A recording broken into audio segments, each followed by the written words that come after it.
Okay, microphone is on. Let's see if we can monitor ourselves here. It says we're live.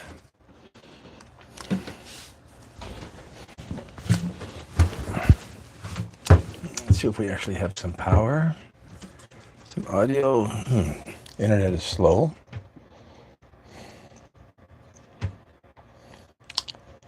Okay, how much circling are we going to have?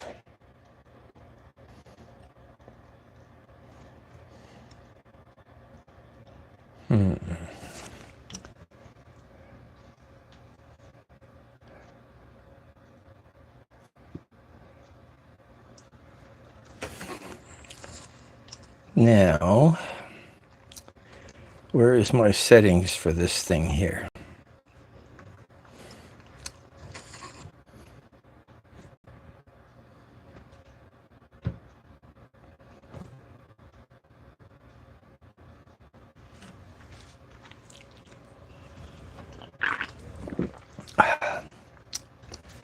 Hello, computer. Let's wake up.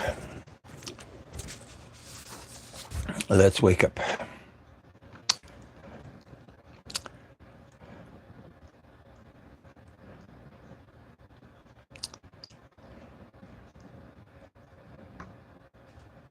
Settings.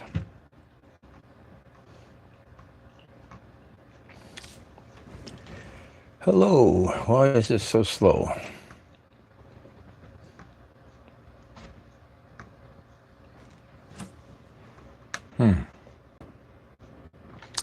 We are slow here today. Why are we so slow?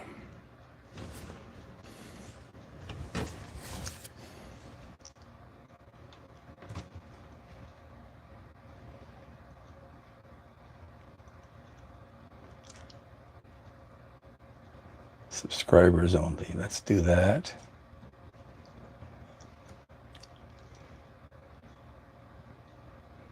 One minute.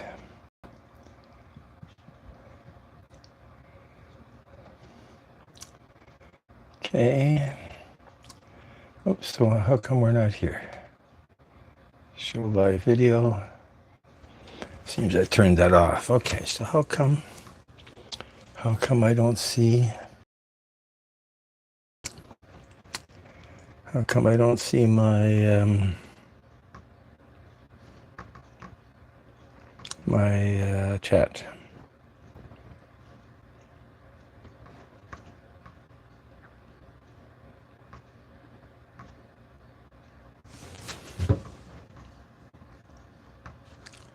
Let's get a mouse.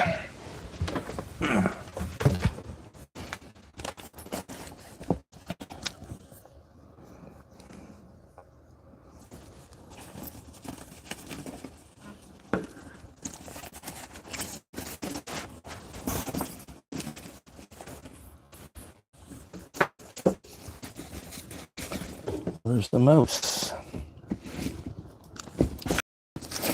Here it is. Let's get a mouse.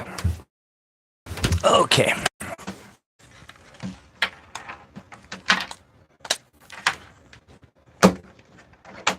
Natalie C., welcome aboard. Hey, Caesar Mocha. So the internet is slow. I'm hoping this is going to work. We had some bad weather for a couple of days.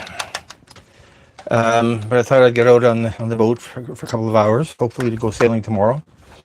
And let's see if I can get the chat here where I can see what people are saying and respond to that. And what I'm hoping to do is... Where I can... Okay, obviously you got some sound. Let's turn off the echo. And let's see if we can... let's see if we can see what it looks like on a phone. And then what I'm hoping to do, with your indulgence, is we're going to wash the back of the boat for a few minutes. It's accumulated a little bit of crapola. And I'm going to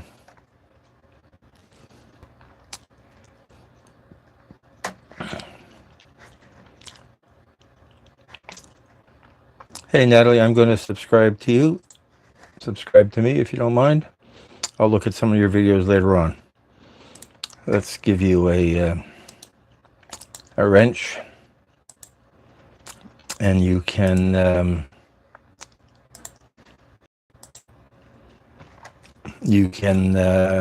network. Hopefully we'll get some more people coming by. And what else is there to say? So no hat, because I don't want to get SKD. Yes, I remember you from last time we had all this much fun. Still not going to tell you how old I am, but welcome aboard. Yes, drop link. Type show link to drop link. Yeah, so I got a bit of circling here. I don't know how good that is.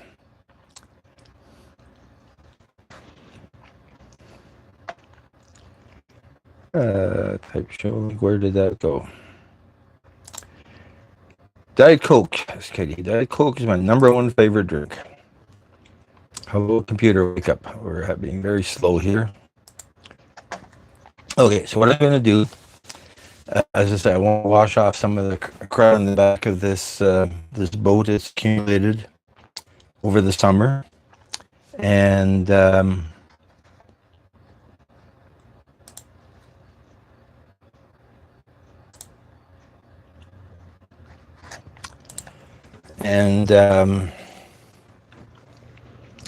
know, seagull poop after a while, it turns hard and it soaks to the fiberglass.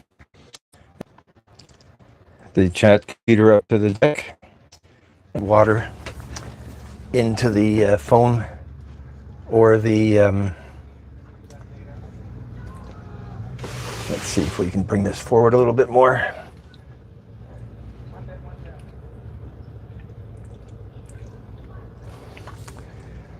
Okay, that's that. And let me bring up the computer so that I can respond to the chat from time to time.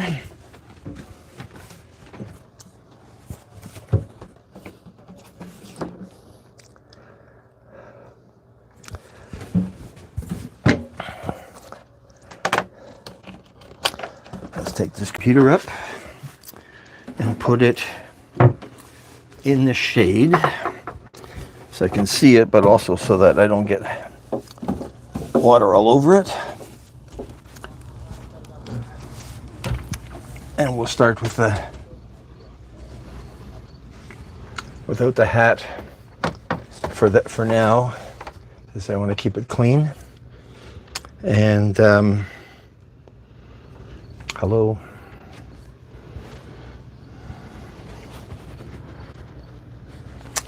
So if I'm not responding to the chat for a few minutes, it's because I'm busy on the washing. Okay, so that takes care of that. Let's wash this boat. I'll try not to have my back to the audience too much, so we get some water and some soap. And what we want to do is get that over the side so that it's and we're going to use our neighbor's hose.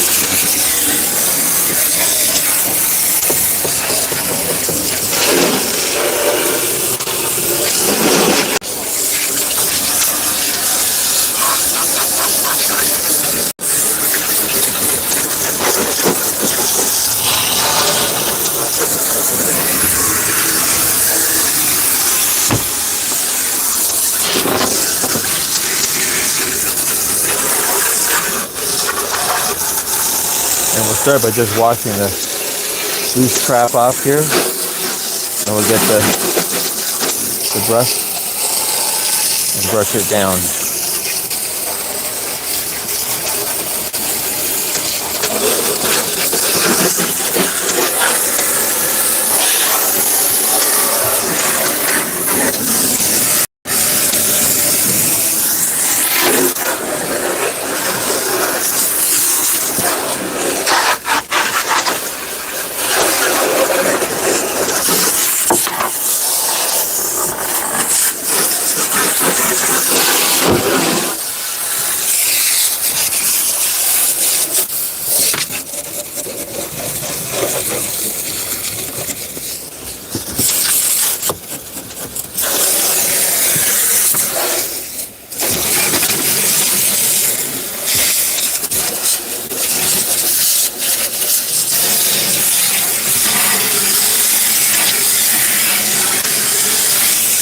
It's a very nice nozzle here. I stole it from the neighbor. Mine isn't quite as okay, so we got some leaves accumulating here.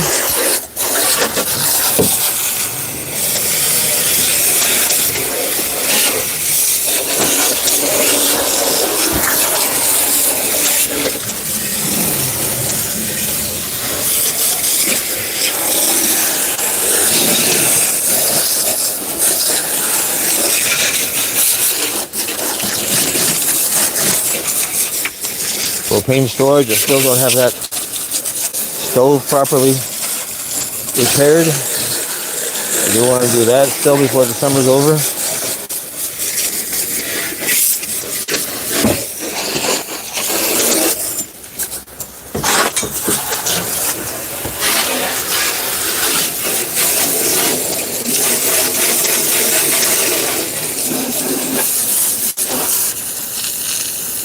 Gotta clean some green stuff there.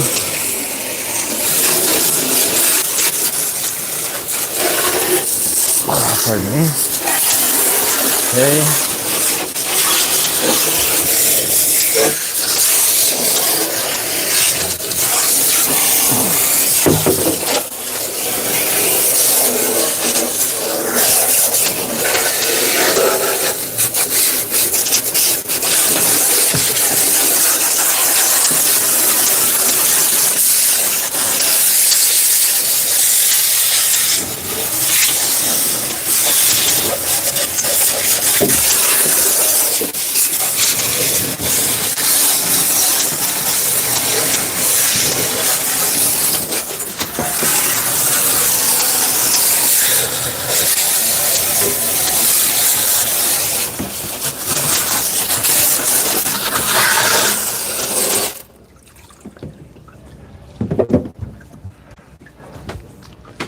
Okay, what do we accomplish here? We got trekking with Dad and Mike. Yeah, it's a nice day for washing a boat. Not going to do this for too long, but I do want to spend maybe half an hour on this. I'm going to see somewhere I've got a small brush for getting in these crevices. Where's the small brush? There it is.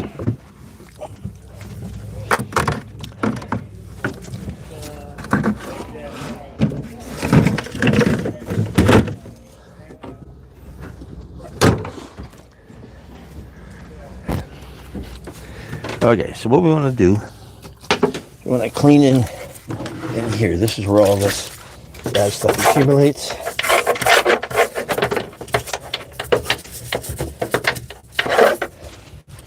We want to get at it with a pressure washer. I mean, that hose is pretty pressure as it was. The problem with the pressure washer is if there's any little cracks somewhere, and water's going to get in places where it's not supposed to get in. And then that's going to be a bad thing all around. So let's put this out of the way for the time being. Like this.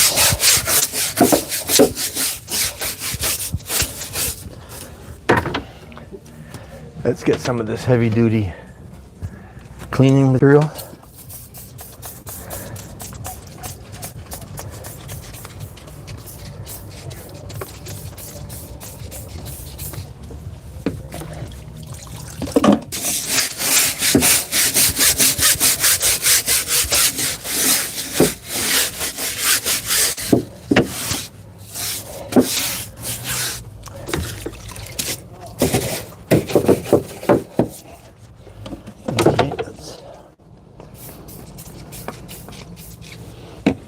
Particularly embarrassing when you get green, because obviously you haven't cleaned it in a while.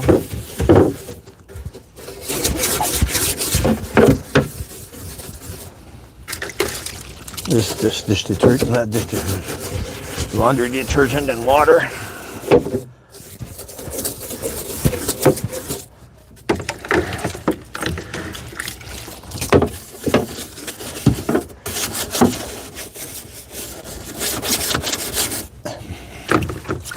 Okay, let's clean in here. Go away, ducks. You're not supposed to eat the laundry detergent. It's not good for you.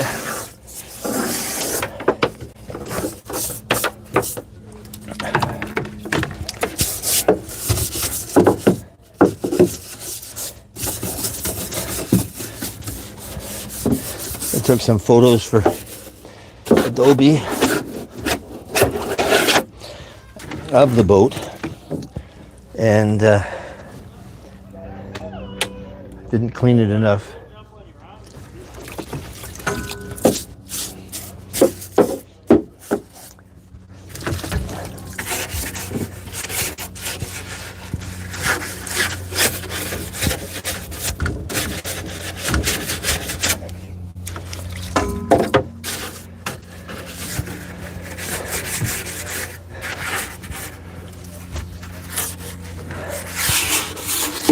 Or it gets really slippery from the soap, so I want to make sure I don't slide in.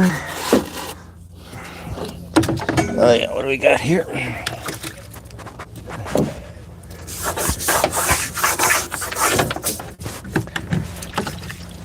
Pardon my butt.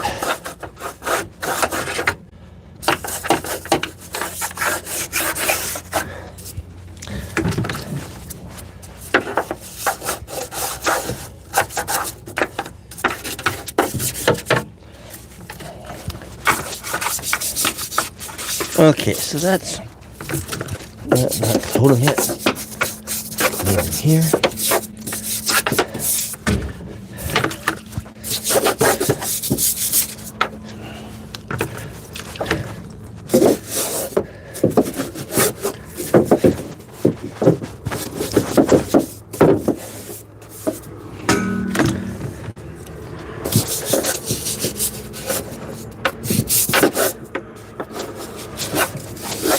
Okay, so that looks like I've cleaned most of this stuff off.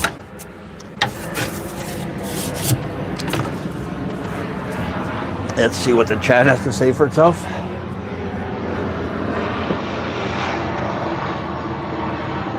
Okay. We're still cooking. Let's rinse off all of this stuff.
Okay, let's scrub this.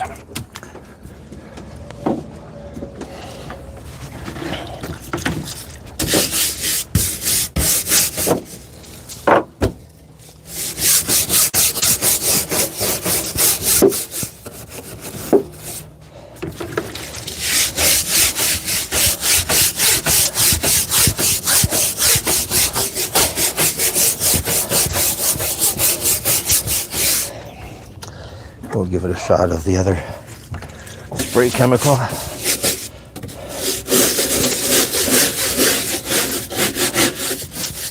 About a gallon of it.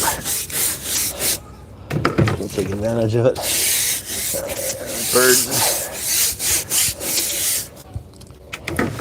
Have to get the barbecue up on some big shrimps and some nice steaks. We'll do that before the weather turns bad. Okay, so let's see. Put that over there.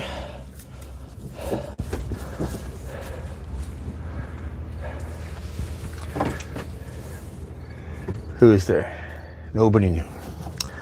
Okay. Do we still have an audience? It looks like most of my audience is gone.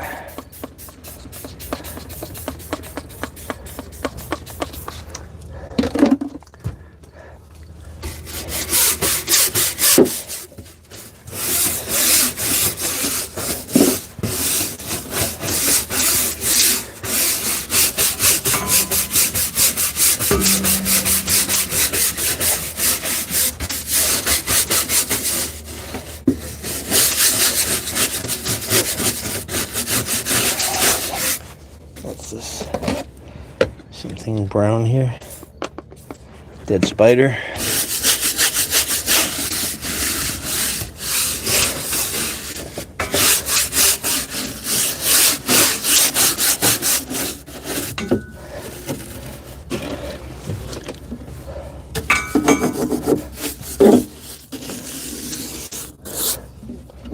Okay, let's rinse this off.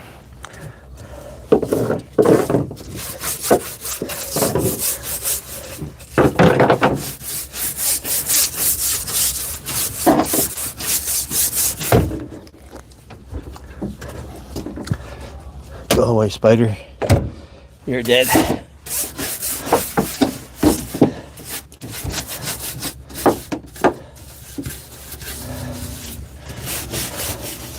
Okay.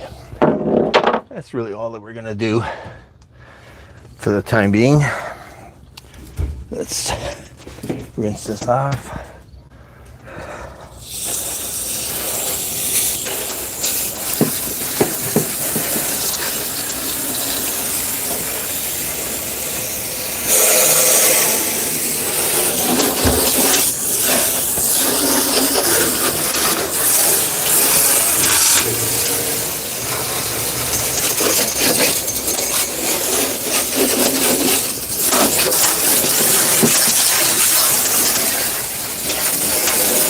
You know what, we're going to give this hatch a scrub here.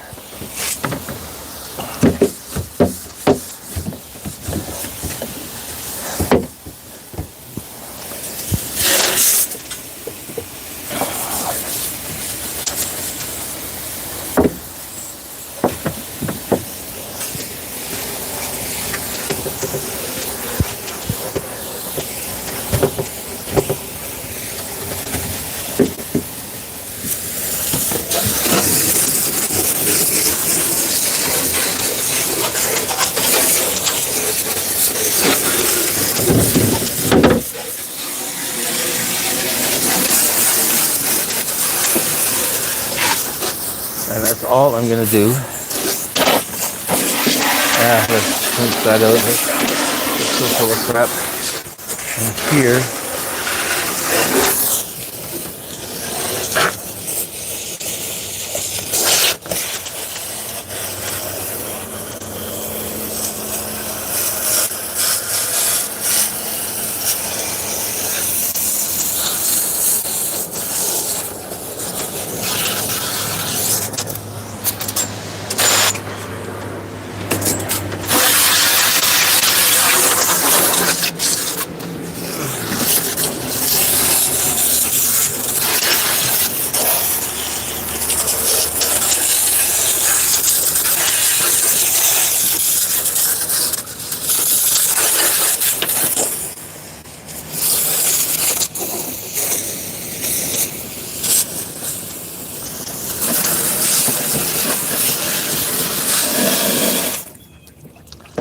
Okay.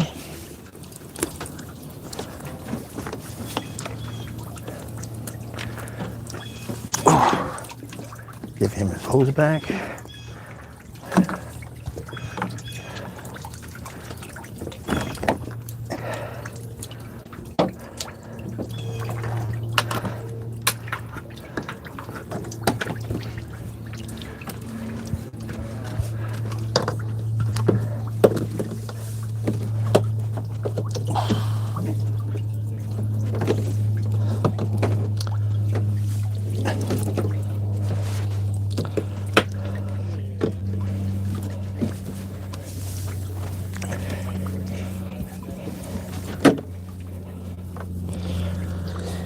Let's go turn off the water.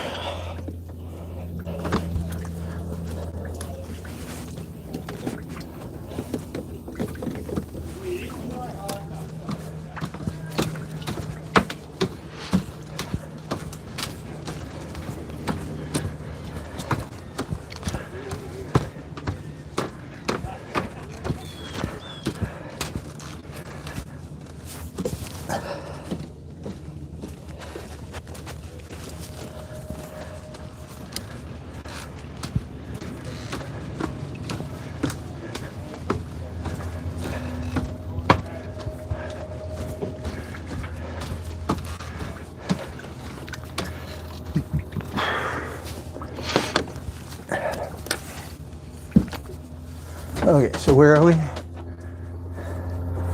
Nothing new has happened. Are we still running? Yes, we're still running.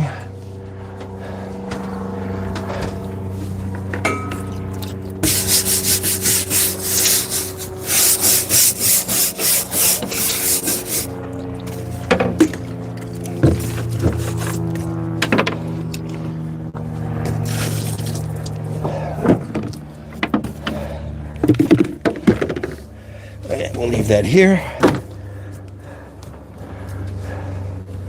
We'll clean up a little bit. And then Four Corners, how are you? Welcome aboard. So we just washed the back of the boat. I gotta just wash some of the soap off my hands, and then we'll sit outside here for a few minutes to see if we get some swans coming by. Oh, pardon me.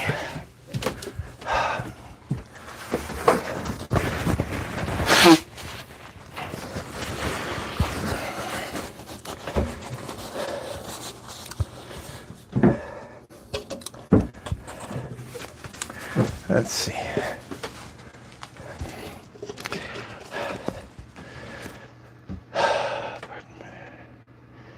Gotta wash the other side, but I think I've done enough for now. I got a bunch of leaves are stuck in that scupper there, and I still have to figure out where the bilge pump got its water from. But that's part of it. Wash this side, wash the other side, wash the anchor locker, and see where it takes us. See if I can find something to drink. Okay, so I lost most of my audience. Nobody wanted to help wash the boat. It's a sad day. It's a sad day.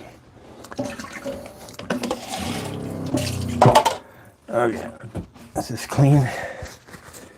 What else is it clean? Where is that drink?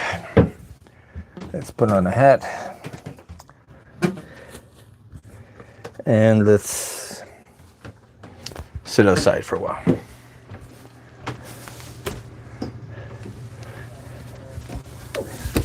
The seats are still a bit wet, but that's not the end of the world.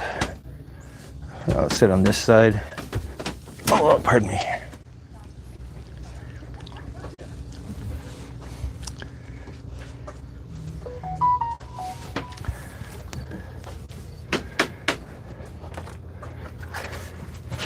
Let's pull this further out so that we get more back of the boat and less, turn this slightly. Let's see if we see me. Oh. Ugh. Soggy butt. Brightazzle, thank you for dropping by. Four Corners. Haven't seen you before that I can remember. Never seen you before. Where is the mouse on this computer? Oops. What's going on here?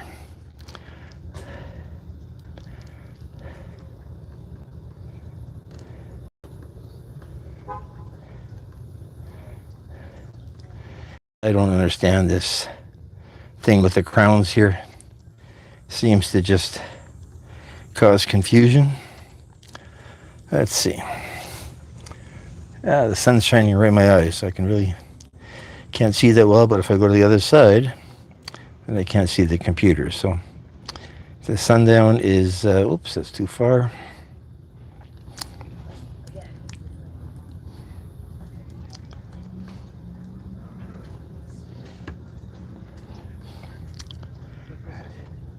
Yeah, my fingers are all wet, so they're not sliding properly. Okay, let's see.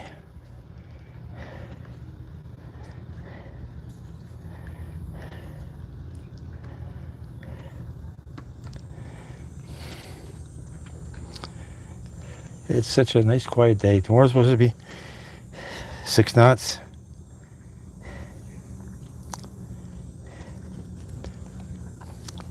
Okay, Four Corners looks like I subscribed to you a while ago, so welcome aboard.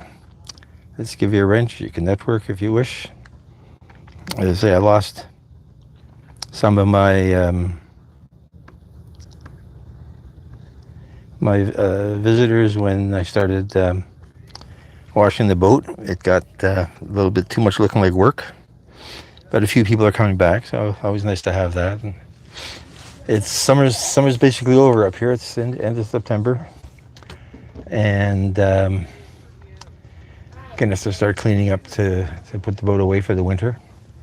But we want to get the barbecue back out, and as I said, I bought some huge shrimp, black tiger shrimp. We'll do them with a recipe I found somewhere that has tomatoes, so sort of stuffed with chopped tomatoes. And tenderloin steak was on sale. So normally, tenderloin steak is a fortune. It costs more for a pound of steak than for a tank of gas. But the grocery store had tenderloin from Australia, and it was like a third the price. So I bought some nice pieces, or they're smaller pieces than local tenderloins, but bought some nice pieces. So we'll do that on the barbecue as well, and talk about how good it is. The thing is, when you do steak, not much happens, right? Turn on barbecue, put seasoning, put on, turn over, put seasoning, turn over, cut in half, eat. So it's not a very exciting thing to watch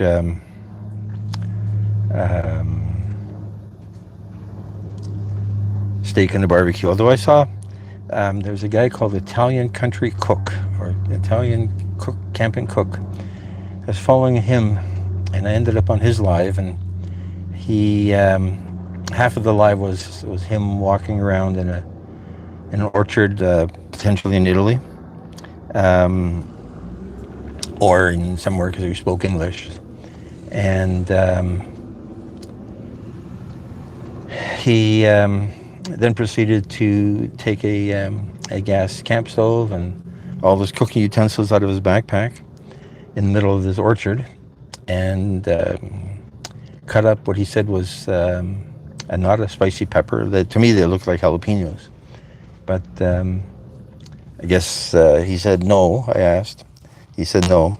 And SSV Kitchen, thank you for coming aboard. And it was a really interesting video log, almost vlog of cooking while camping. And some of the stuff is camping related, and some of it's just cooking in a kitchen. So it's sort of the thing that I'm doing. in the field more than on a boat. So he was good. I don't know. I can't think of the name right now, but it was something like Italian country cooking, Italian camp cooking. Very nice show. Very nice show. And what else is there to say? So hopefully we'll get out for the last sale of the year tomorrow. It's supposed to be 6 miles an hour, 6 knots, 12 kilometers an hour wind from the south. So the south here makes for a very good wind angle. Hey, go with the flow. Thank you for coming aboard. Haven't seen you in at least the whole day. So the wind from the south is makes for a very good tack past Toronto Island to see on Ontario Place, and then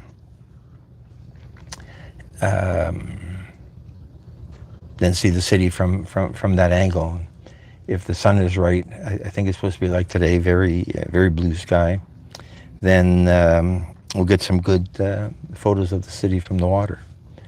And people buy those pictures. So I've had a couple that have been bought 10, 20 times of downtown Toronto from the water. It's not spectacular pictures, but it's a matter of being in the right place in the right time.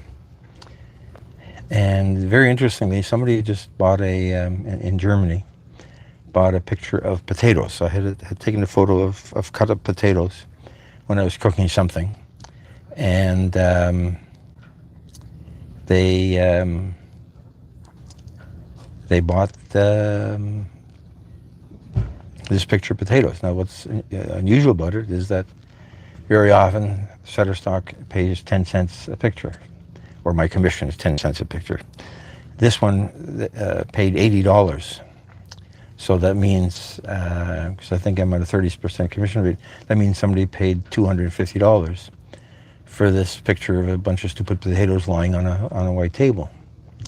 And it's got to be either for a cookbook or for a company that sells seed potatoes. So you got to Google around to find out if I can find who bought that. It doesn't make any real difference. You can't influence it directly. The algorithm does what the algorithm wants to do. Everybody has an algorithm. Emergency prescription. Ooh, that doesn't sound good. Both the prescription part and the emergency part. But there's no way to influence who's going to buy a picture. You just throw it into the pile, and it's almost like a YouTube video. You post it and hope that it's going to get somebody excited. And somebody's dog is having a good time on the dock, or two people's dogs are yappy little mutts. Where's the cane corso people? And they're not here, so I'm not saying bad things about dogs. My dog friends are here, but nevertheless.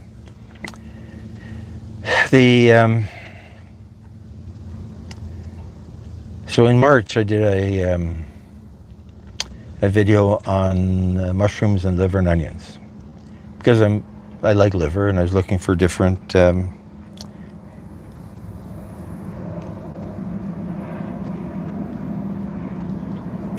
kissing bug. That's a new one. I have not heard of that. Hey, Grizzly Warrior, thank you for coming aboard. Thank you for coming aboard. The kissing bug. We have ticks up here. So ticks are in the grass, and in the warm summers, it's been a bit warm. They apparently breed more, and they do bite, and they create a few side effects. And some of them are pretty severe. So, yeah, the bugs will get you if you're not careful. Anyway, so I did the mushrooms and liver and onions in March, and people watched it. Got 200 or 300 views, and people said nice things about it. Some of the people that watched it, I'm talking to right now, and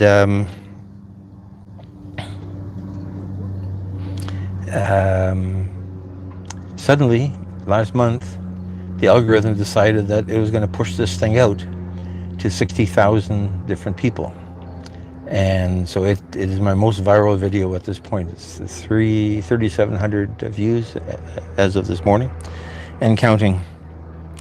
Yeah, no, don't ignore you. Can't ignore you. Lyme disease. See, Lyme is what the ticks spread here, and it is a bad thing. And it used to be, I mean, okay, SSV, we'll check you out later. Come by again. Yeah, Grizzly, I don't understand how the algorithm works. I claim to understand it, but it took off. It's the one where somebody said they thanked me for the opportunity to watch me cutting up liver and onions for 4 minutes. It was only 3 minutes, but it was a little bit long. I should have made it a lot shorter. How exciting can cutting up liver be? Anyway, yeah, so the Lyme disease has always been around here with the ticks, but the ticks haven't been that much of an issue. And I would walk through the park. That's you can see it behind those boats there, Leslie Spit at the Tommy Thompson Park. It's sort of a wilderness area. It's really all landfill from the 1950s when there was big construction in downtown Toronto, and then it's grown up with trees and green stuff over time. And about 3 years ago, there'd be warning signs about ticks. And they say, well, you have to go out into the woods, and Grizzly, you're the woods person. You have to go out with hiking boots and tight socks covering the bottom of your jeans up to your knees. And that's taken a lot of the fun of walking barefoot through the fields. In that part of the park, the beach side is still good. There's big rocky beaches, and when there's a good wind, and get decent looking surf, and it's a nice sound, like the sound of the waves crashing on the rocks. But yeah, some of those things that are going around are scary. And then we got the West Nile mosquitoes. Apparently 2 people in the Toronto area got it. Now, that means they ended up getting sick and reporting it, so we don't know how many others. Some kid got bitten by a bat. And you did a video on ticks. I'll take a look at it, Grizzly. This summer I've stayed on the paths, because there's walking paths, there's a bike path, and there's a service road. And I figure, the bugs can't get you on the asphalt, but that's kind of boring, right? It's might as well go home to the Walmart parking lot if you're going to do nothing more exciting than walking on the pavement.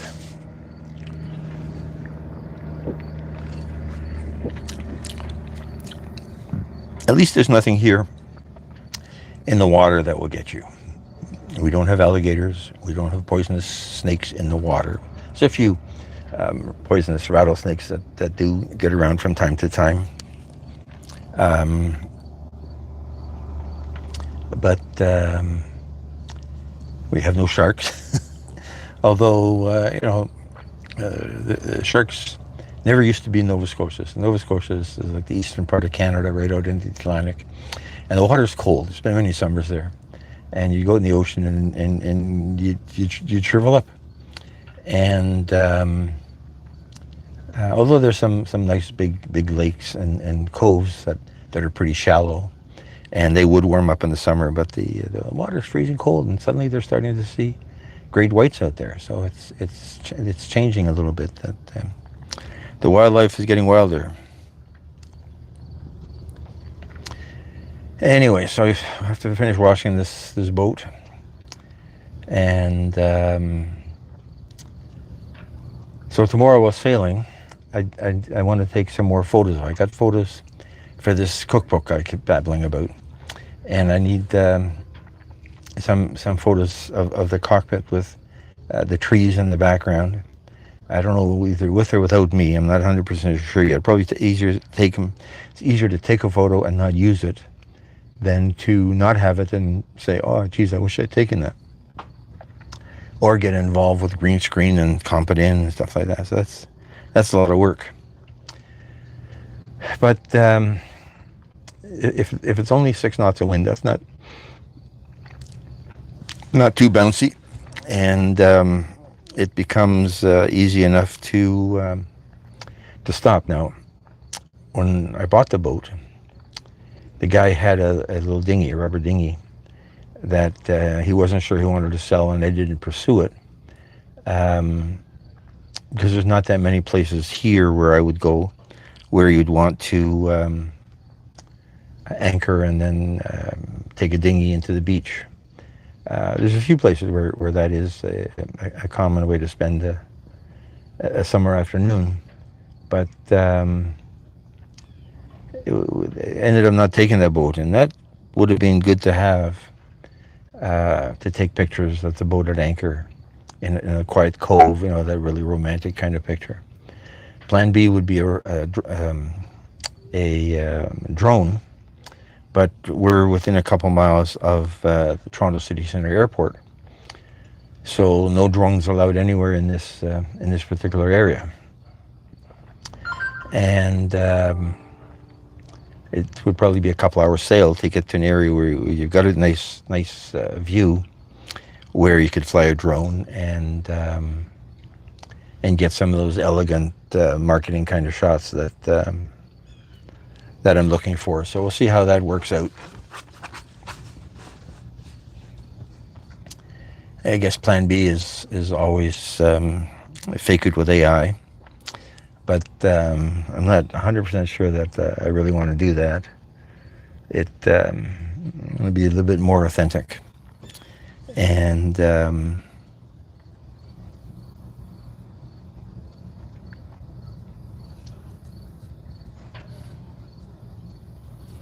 Mr. Russian,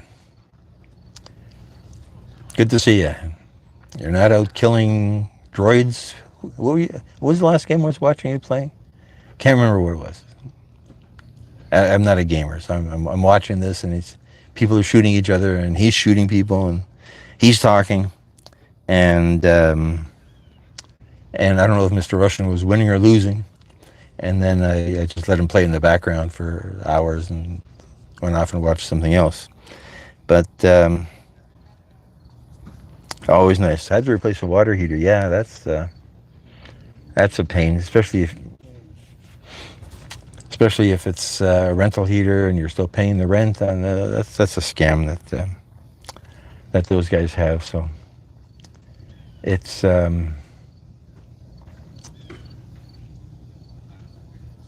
but it's something to do. The water heater on the boat is kind of small. I think it's like 5 gallons, but it heats up pretty fast. And there's a shower, hot and cold running water for shower, so it works. The challenge is having fresh, clean water in the water tank, because if you leave it too long, it gets a little bit icky, and you don't really want to wash yourself with that.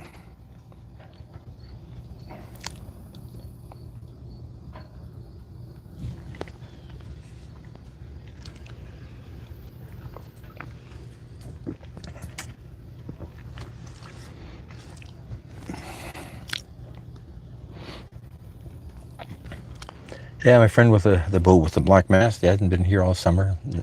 Usually get together once or twice. And he hurt his foot, so hasn't been able to step onto the boat for the summer. So that's kind of depressing. Saw him on the beach 2 weeks ago, just going for a walk. I guess he's getting his exercise to rebuild his leg muscles.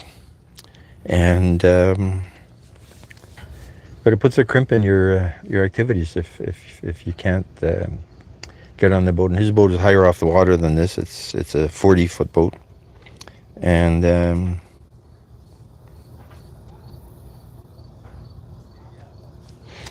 the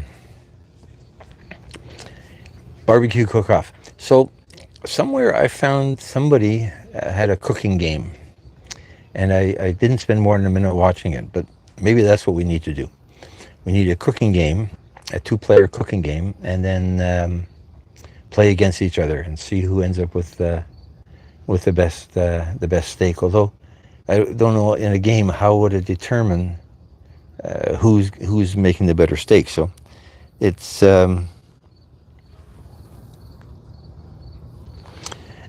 there's games for everything. I came across a truck simulator. I came across farming simulator. So I worked on a farm as a kid. Why you'd want to do a farming simulator and take the tractor out and chase the cows, it blows my mind that's exciting. Truck simulators. There's a guy, Backyard Trucker, I think I follow him. Half of his life is real life trucking, and I thought half of his life was trucking simulator.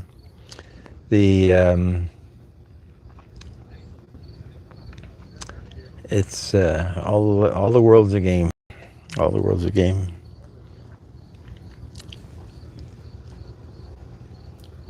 Yeah, flags are barely moving out to the other side there. It's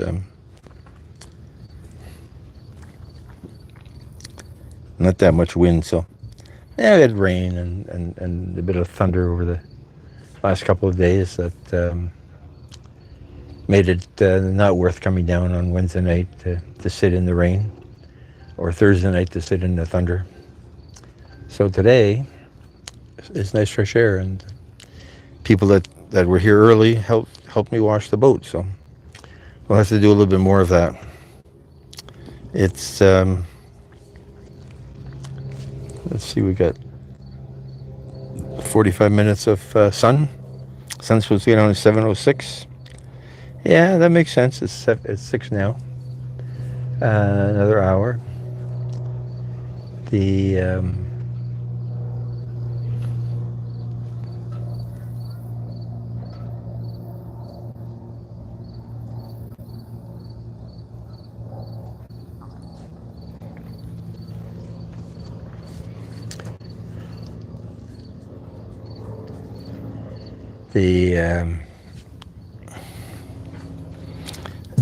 put the computer down.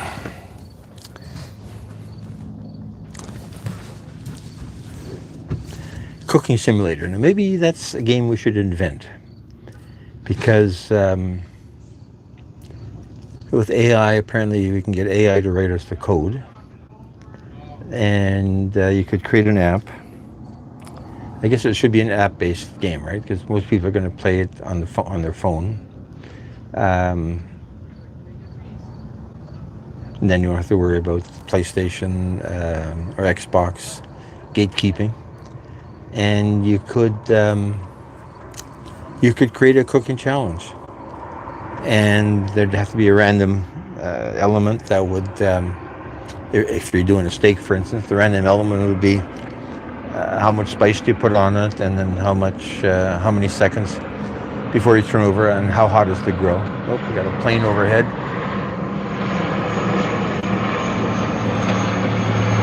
The plane, boss, the plane. Or, in other words, if I had a rocket launcher,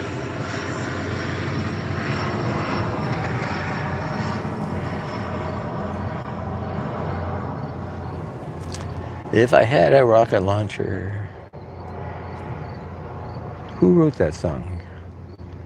Not Guthrie. What was his name?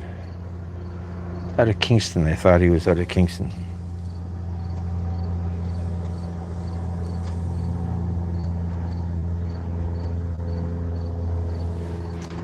I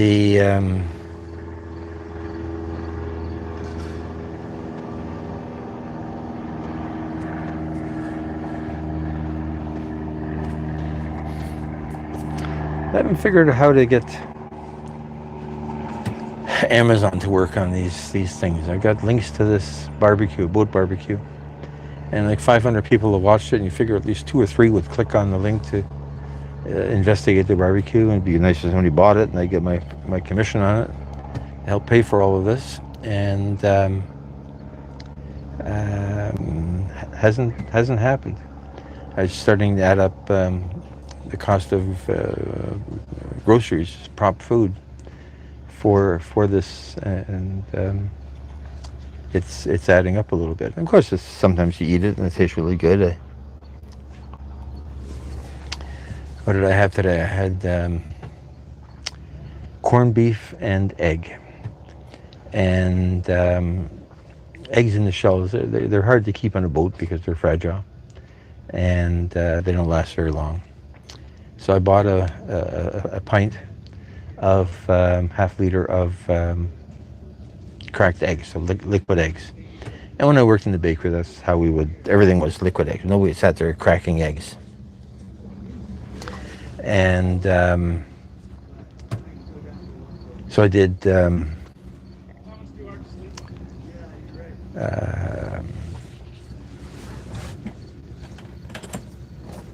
yeah.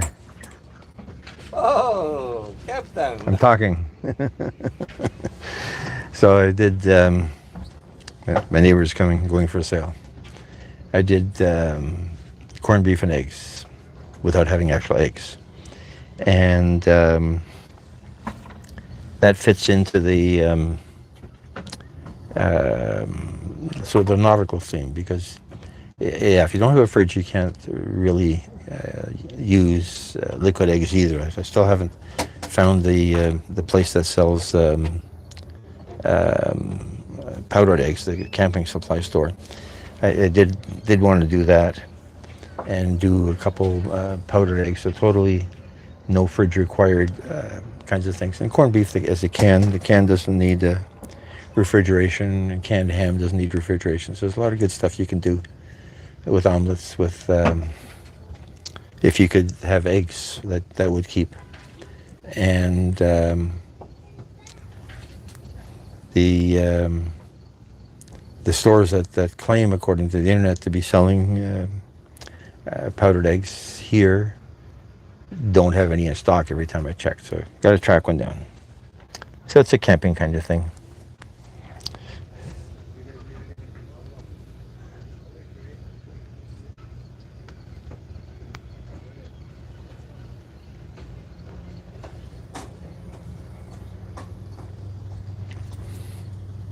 Broke my nail with all that boat washing, so now I get a cracked nail.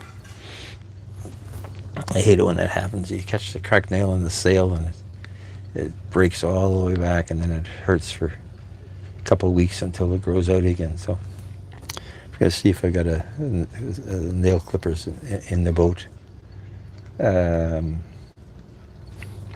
Electric wire cutters work just as well, though. So we'll see what we can find there. What else is there to say? Oh, yes. So corned beef and eggs. So the downside is I'm slipping, right? So last time, if anybody was watching the editing of the shrimp pasta, I said I managed to not record adding the tomatoes to the pasta. Somehow I managed to not hit the record button. So today I'm doing this egg and corned beef omelette-y thing, and I wasn't paying attention, and I ended up burning it. Now, so it's a little bit dark. It's not. It tasted good. But it's not it doesn't look good. So, but I discovered that if I later on, when I flipped it over the second time was better, and it worked out pretty well. I've got to go and find a nail clipper for this before I catch it on something.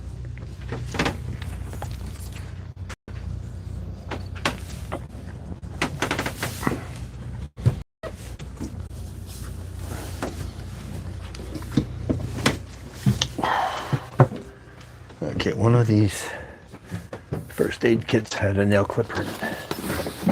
Thing is, there's one first aid kit came with a boat, and then I bought another first aid kit, and so one has half the stuff and the other has the other half of the stuff, and nobody knows where the stuff that you're looking for is. Well, okay, all kinds of good stuff in here. Band-aids, instant cold pack. I guess you add water to that. but no nail clipper. Okay, so let's see if there's a nail clipper. Some interesting stuff in here.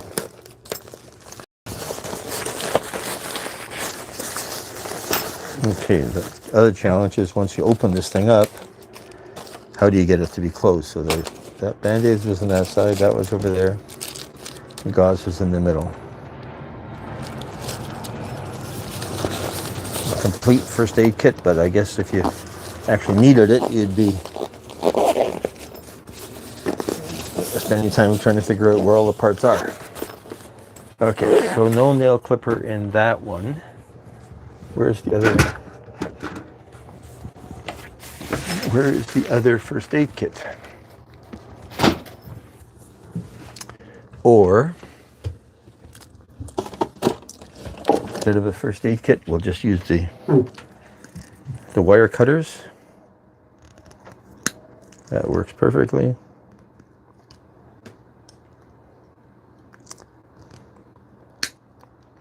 Bit rough.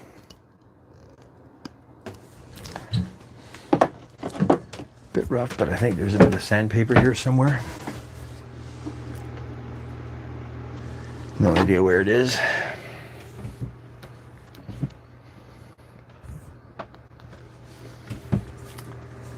I don't want to dig through all the tools looking for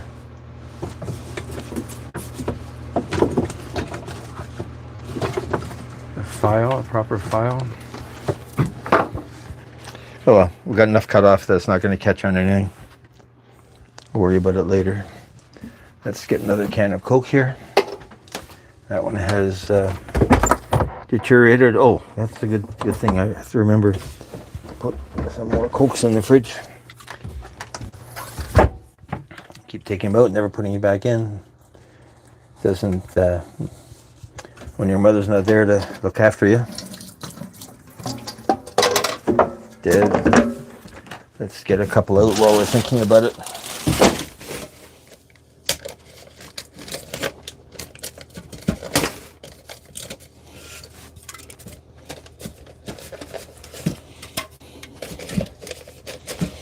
Okay, put this in the fridge. So my planning is always around thinking about what if you're in a boat that has no fridge, because I spent many years with boats with no fridges. And so even though I have a fridge on this boat, my objective in the cooking, in the creation of the recipes, is to aim for accommodating people that don't have Corey's Outdoors. Thank you for coming aboard. I think you're new. I don't remember you.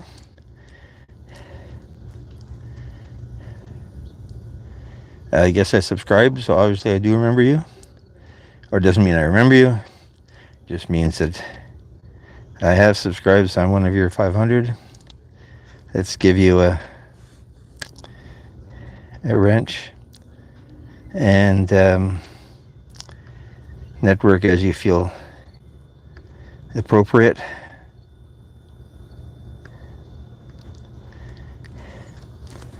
Corey's Outdoor. Yeah, I don't remember the channel, but we'll take a look at it once we're finished with all of this excitement. So our boat is outdoors. Cheers. Cheers.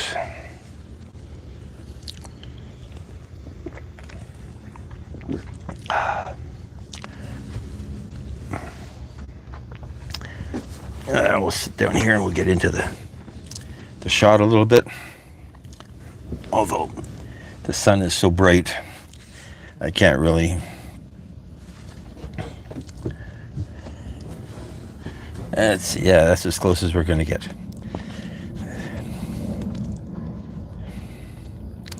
Guess we could turn the camera around.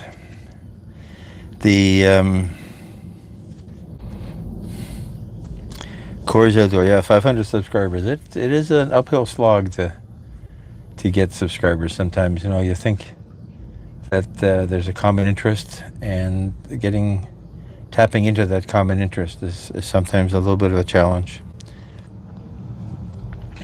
And I listen to all kinds of people talking about how to get rich quick on YouTube, and I'm sure they're making it all up, but they do have a following. I guess it's hope springs eternal. I follow this one guy, Village Food Season. So he's somewhere in Malaysia, I guess, far east, and Philippines maybe. And he's a really interesting guy. All talk, no environment, just a still image. But he's got an amazing number of followers. And I know one day he decided to feature me, and I'm sure I got 100 subscribers out of that 1 hour of being on his live and dropping a link. And so it's you don't know where your traffic's going to come from. You just keep on doing it, and it comes out. I mean, so Village Food Season, and he gets 120,000 likes on his lives. I don't know how he does that, because he only has like 40, 50 people watching. Well, still 40, 50 people. I mean, I've never had 40, 50 people watching. Here we've got 5 today. So 40, 50 people. But he's got, did I get a spider there bite me? He's got 122,000 likes. And you look at it and you say, hey, once upon a city, hey, Sally, thank you for coming aboard. Always nice to have you. You watch some of my videos there. Haven't seen you going live in the last couple of days. There's this wasp coming in for a visit. But I did enjoy. I did not get out to that part of the live that you did walking through Bildesage Park. So Bildesage. So I do want to see that, because your thumbnail was that crazy snowy owl sculpture, and I took pictures of that. I went down there where the boat is. I mean, I could technically I can see where that is. Practically no, because there's trees in the way. And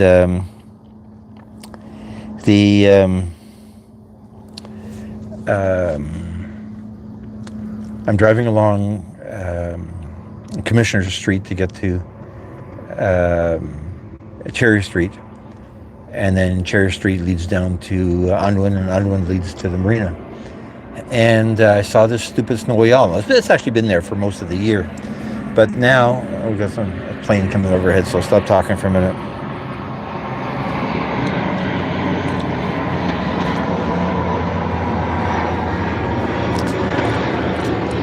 But now there's a parking lot right across from where that owl is, right across from that fire station, and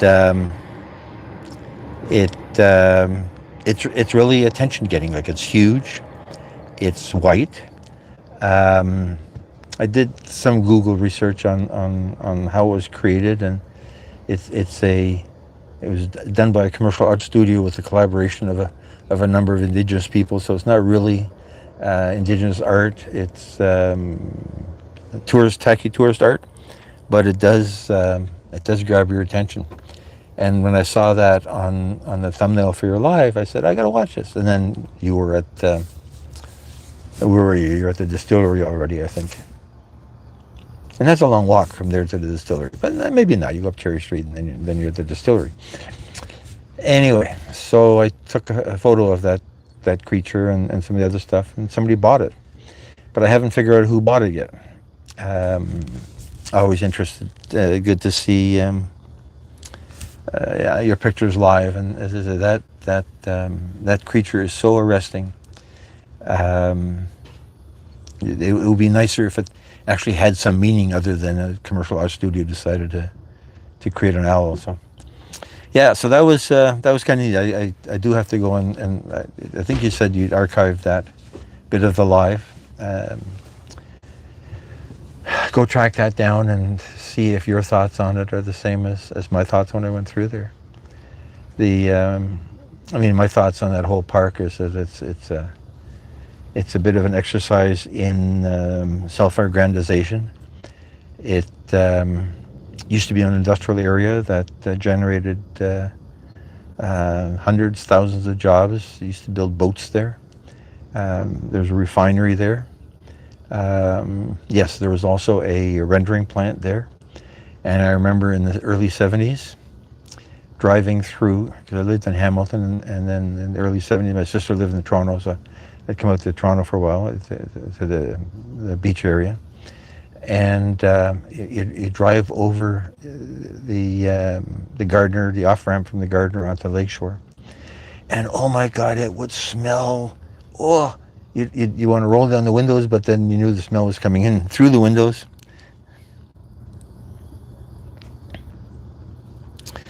Because there was a rendering plant, so they bring in a truckload of dead cows on a Friday night, and then they'd sit there until Monday, when they got around to processing them into your finest bone meal and cosmetic soap. But I digress. So they got rid of that, and so now the place is going to be condos, and the big urban architectural argument is should there be streets for cars? Apparently the thing was laid out with streets, because there's always been streets there for industry. There used to be railroad tracks, and there's a whole contingent of people saying, no, those people shouldn't be allowed cars. They should ride their bikes and take this streetcar, because so commercial. Google it, and if you're that interested in it. I Googled it. As I used to, I have a channel called Canada Art Channel that was about Canadian art, and it had some Indigenous art, people from the West Coast, people that may or may not have ripped off Norval Morrisseau, interviewed them, art galleries that had real or fake Norval Morrisseaus in them. So I was really interested in the Canadian element of that thing, and it's for all we know, there's a made in China sticker on the back of it. There's some other weird stuff growing down there. There's like these wooden poles that I saw down there, and the little playground was kind of cute. There are no children within 10 kilometers of that place. That's not 100% true. I guess you get there's people residential on Eastern Avenue, but you can't get there from Eastern Avenue. There's residential on Queens Quay, which is not walking distance, but it's a long walk to get there. So it was kind of neat, and it has this foamy, rubbery, cushiony floor. So I guess if we want to make sure that if kids fall off the swings, that they don't hurt their little heads and sue. I'm looking to see when the canoe rental place goes in there, and then if we put in a canoe rental place, why should we not also have a Sea-Doo, a jet ski rental place?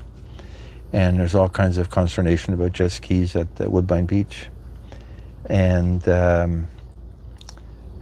it's so déclassé to allow gas-powered vehicles, gas-powered boats, when we should all be rowing our boats. So we'll see what happens when they allow jet skis into the New Don River. So it's the water not deep enough for sailboats.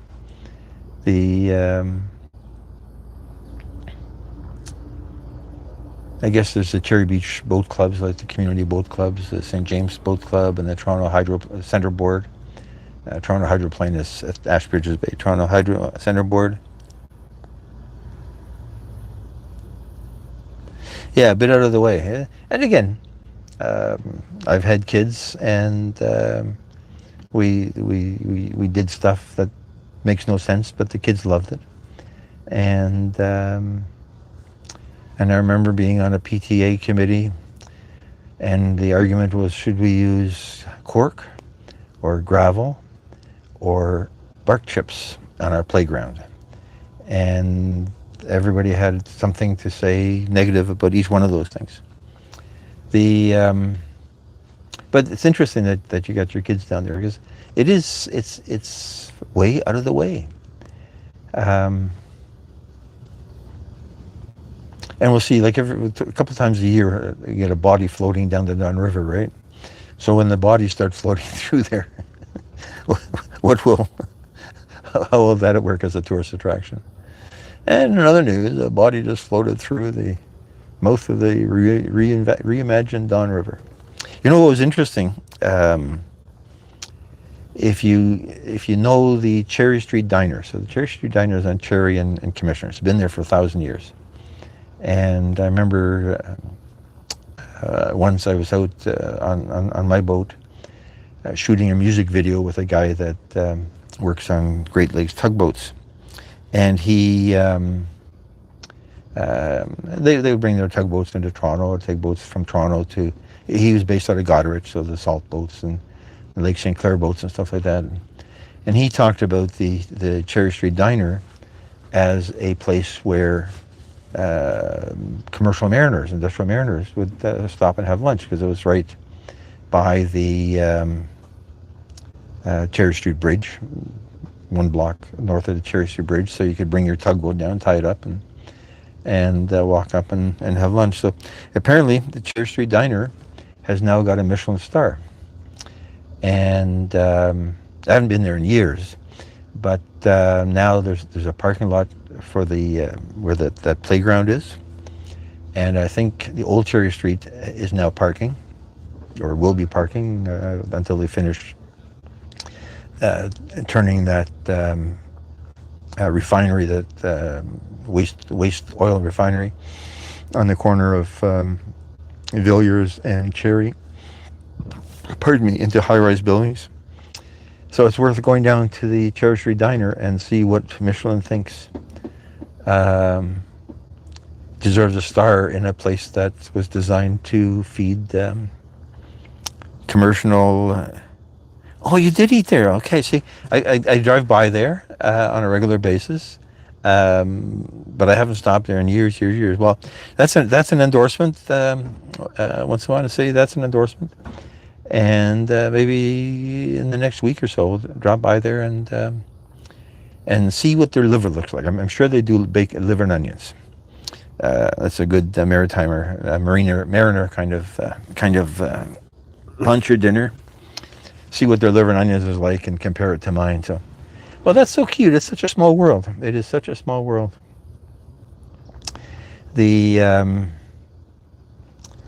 And under all the construction, I guess the place still provided lunch for construction workers.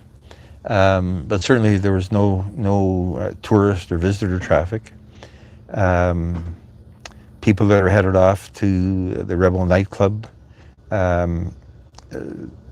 I guess when the old Cherry Street was there, you would drive right by it to get to the Rebel. Now with the new bridges on New Cherry Street, they don't go by there anymore. You can't really get into the Keating Channel anymore. You'd have to do that little loop around the old Cherry Street. And even when I was down there a couple of weeks ago, I don't think you could get onto the old Villiers where the Keating Channel pub is. So it's all changing. Stop the world, I want off. But yeah, with that endorsement, I'm going to stop there. I guess if I was a food influencer, then I would take pictures of my food. But I'll just eat. Try their liver. Did you have liver? But I was interested that Michelin thought that place deserved a star. I mean, you can't get there.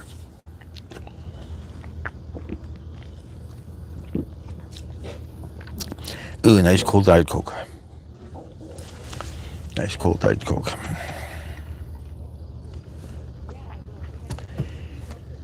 Yeah, we've probably got another 30 minutes of sun before it starts going down. My solar lights never did work. They worked once, and that was the end of them. Um, Tried them last time we were down here, and didn't do any good at all. The I ended up at Canadian Tire Auto Parts and Camping Supply Store and looked at their solar lanterns, but they were like $70. So I wasn't going to spend that on a solar light. And wings, ribs, and brisket. That sounds like the kind of place it is. Yes, it's definitely a meat place.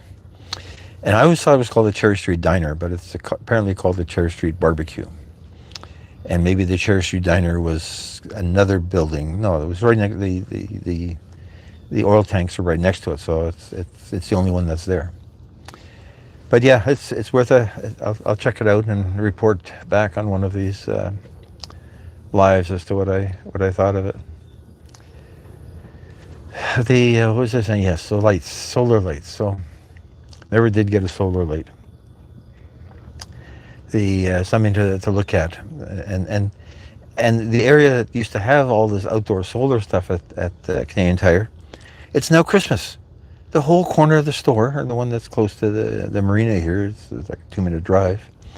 The whole corner of the store that used to be lawn chairs and solar lights for your lawn and all those kinds of things, and grass seeds and things for killing bugs. There's fake Santa Clauses there now. It's not even October yet, so it's not even Halloween yet.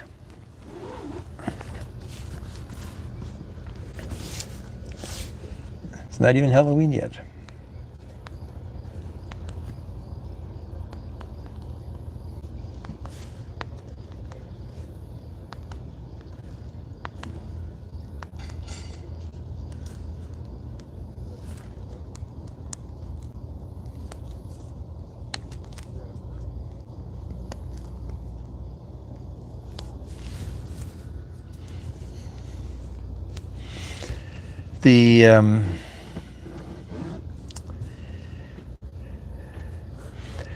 Never did pick up the bimini from Mississauga, so that's going to not get done this year. I'll have to get that done over the winter, though, before they get so busy, because it does keep the sun off of those seats at the back. And I'm going to have to redo that varnish. That's going to be a small, nice day kind of challenge, because it takes a few hours for it to dry out.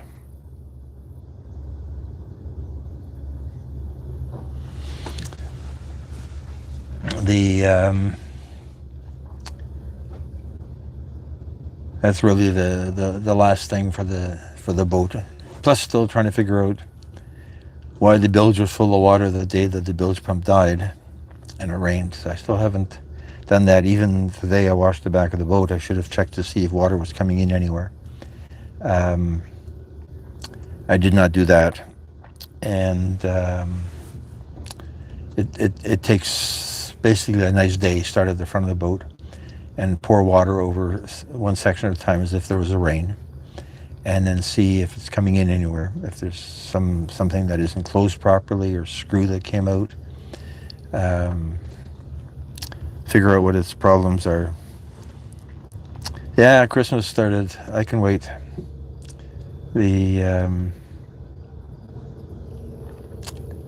Remember many years ago, I worked in a Towers department store in Burlington, and I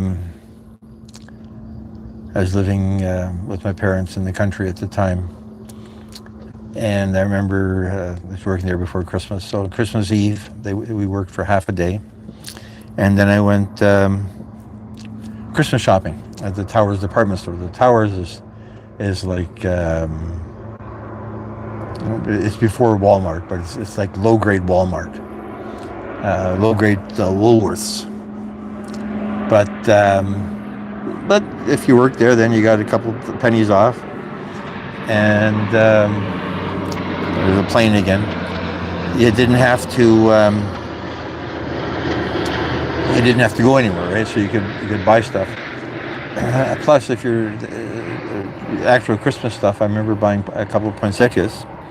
So actual Christmas stuff, because they can't sell poinsettias after Christmas, really got discounted on Christmas Eve. I think the stores were probably open until like 2 or 3 o'clock in the afternoon. And so I remember, Christmas shopping on Christmas Eve. Those were the days. The grocery stores are all selling Halloween candy. There's another toxic thing that's not good for you, but it tastes so good. Especially when they get the mini O-Henrys, because I like O-Henrys. And the mini O-Henrys are just sort of like a bite size or 2 bites of an O-Henry's bar. So you get 2 food groups, 3 food groups: sugar, chocolate, and nuts. And it might not really be real chocolate; it might be chocolatey goodness. But that's good. And the other thing you get, like Halloween chips. Is it expensive? I haven't even looked yet, but I'm sure it is. You get Halloween chips. So you get a little bag of chips, and you get 50 in a huge box.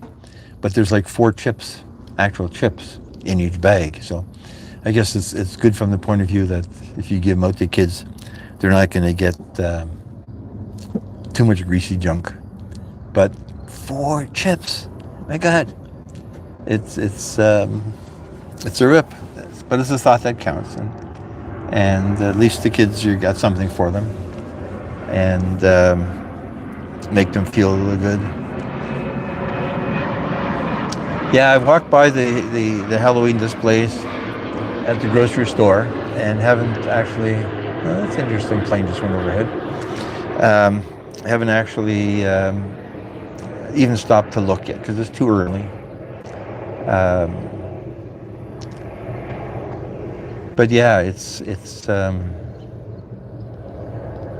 is expensive, and I suppose you're gonna have shrinkflation. So I really love the Kit Kats, the mini Kit Kats. So the mini Kit Kats have always been like 2 little fingers, an inch long, maybe this long. And I'm sure that with shrinkflation, they can easily go down to 1 finger, and people won't complain. They won't know it until they've actually bought it and opened it. But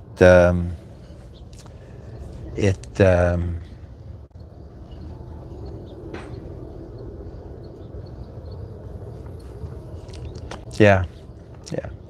So my theory is always the Kit Kat, mini Kit Kats, and the mini O-Henrys are for me, and everything else is for the little monsters that come to the door. And Doritos. One year I bought Doritos instead of chips. No, sorry, not Doritos. Cheesies. And I can go through a whole big bag of Cheesies in one sitting. And you feel really gross, and your teeth are really gross, and your tongue is orange. But they taste so good. So the Cheesies are the same thing. There's like 4 Cheesies in a bag. So you'd have to eat the whole box to get close to what you'd get out of a regular sized bag of Cheesies.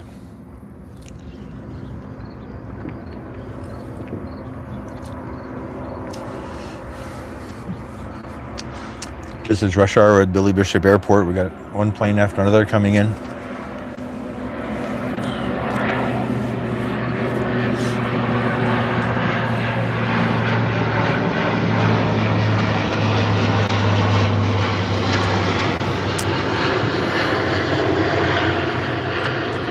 Speaking of airplanes, and photography, so many years ago, not many, 2 or 3 years ago, I took a picture of this Antonov Russian plane that's been parked at Pearson for a couple of years because of the Russia-Ukraine war and the embargoes and the sanctions and whatever.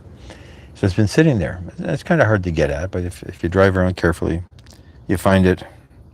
Hey, Paula, thank you for coming by. Thank you for coming aboard. Nice to see you. And so I'd taken a picture of this thing, and apparently it was in the news this week because they moved it from one end of the airport to the other. And BlogTO bought my picture of that plane and used it in their article. So finally I got 10 cents worth of, actually I think it was 17 cents worth. They pay better than the 10-cent people. And the story with BlogTO is, many years ago I had a Flickr account, so I would post interesting pictures of Toronto stuff on Flickr for somebody to do. And it's like YouTube. You end up looking for the adoration of the masses. There was no monetization. You could put up the pictures. They didn't charge you for it. Other places charge you to put up pictures. And BlogTO is an online magazine that is a blog about Toronto. And I remember once I got really upset because they had taken one of my pictures off Flickr and used it in their magazine. I think they gave me credit, but credit doesn't pay the rent. And so I decided I'd take everything off of Flickr and figure out how to get stock photography with Shutterstock and Adobe and Getty and Alamy and a few others, and actually get paid for these pictures. And then shortly after I started that, because I'm still putting up pictures of Toronto, I see BlogTO is now buying my pictures, so good for me. Now, 17 cents a shot. Again, it'll be a long time before I get rich on BlogTO's buying my pictures, but they're probably buying 2 to 3 pictures a week, or at least using it. Some they'll reuse the same picture. So, yes, I'm quite happy with them. And then I think BlogTO, Moses Neimer, Zoomer Magazine and Zoomer TV, I think bought them. So they're part of his list of magazines. So always been impressed by that publication empire, and quite happy to have them use my pictures. So Flickr. So a while ago, I talked about it once, probably to other people. In Toronto, there is a ferry called the Trillium that Once Upon a City will know.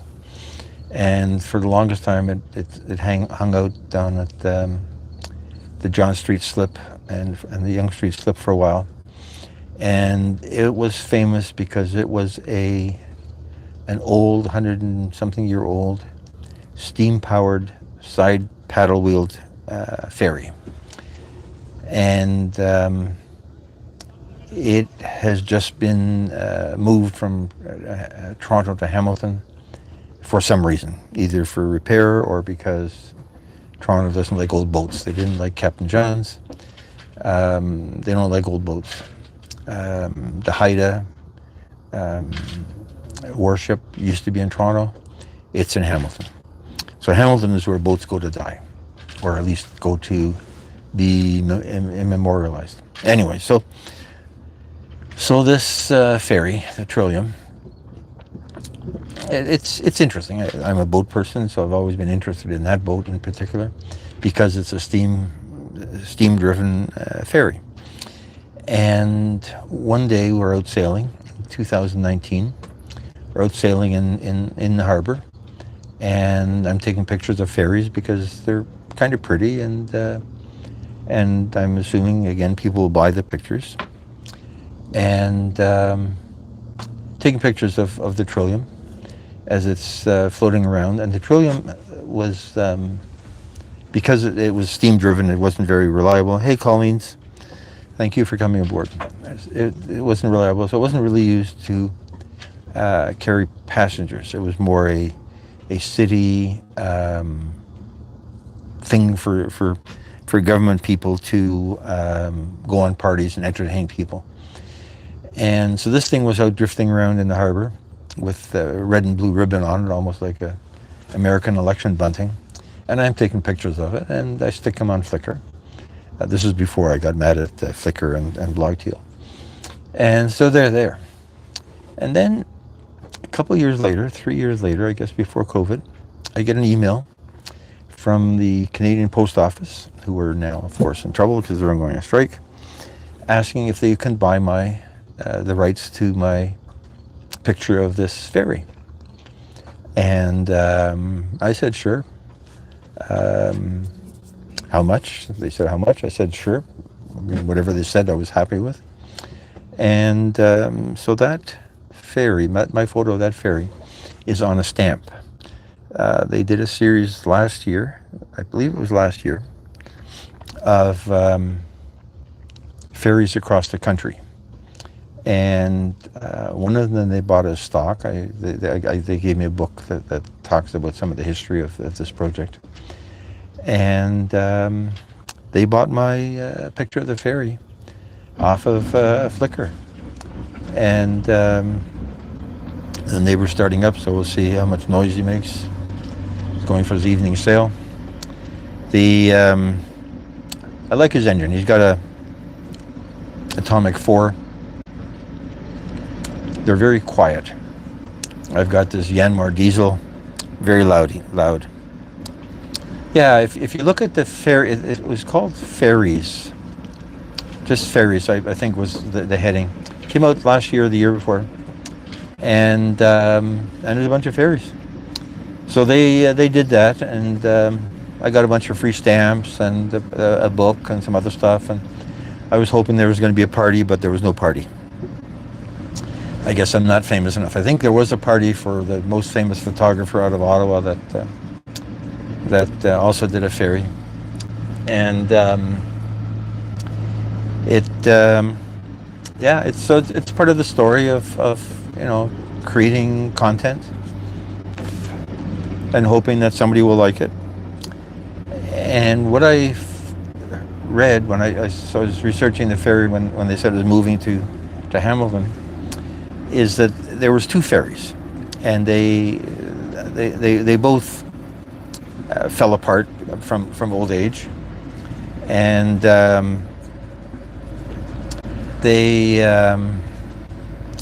we're going to see my neighbor heading out behind us in a minute.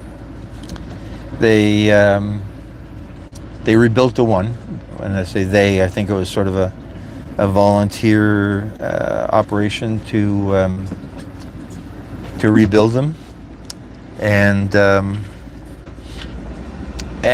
they did a nice job. I think I've been honored once, but where I sail here, out of the marina past the end of the Leslie Spit, there is another ferry, and apparently it's the sister ship of this thing, that is all that is left is part of the hull. And when you sail by it, all you see is a bunch of bollards and some steel sticking out of the ground, where it bon voyage, where it got abandoned. So it's oh, you did find it. Well, thank you for looking. I appreciate that. It was a nice picture. I do think it was just a picture. You're sitting there and you're saying, oh, that looks pretty. Let's see, F22, shutter 1000, because it's a lot of motion, and squeeze the shutter a few times, and there you are. You've got a photo. So I was happy with that. It's my most famous picture. Yeah, it's my most famous picture. When they make a stamp for me, it'll be, he's the guy that took the picture of the stamp.